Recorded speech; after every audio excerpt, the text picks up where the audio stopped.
ما کالاف بازی میکنیم پارت 2. ما کالاف بازی میکنیم. ما همیشه به کسایی که گان لجند و متیک زیاد دارن میگیم پرو پلیر، به اونایی که هیچی ندارن و یا حتی گان رایگان بازی دارن میگیم نوب سگ. ما کالاف بازی میکنیم.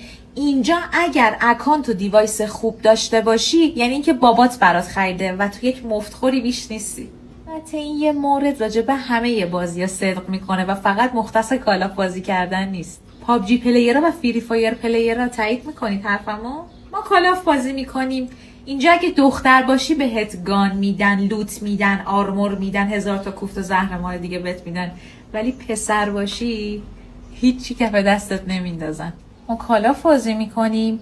اینجا فکر میکنن اگر دختر یا پسر باشی و صداتو نازک و پیک میکنی یعنی خیلی جذاب به نظر میرسی. چرا همچین فکر میکنید؟ ما کالاف بازی میکنیم. مورد آخری تو برای من تو کامنت ها بنویس، فالو یادت نره.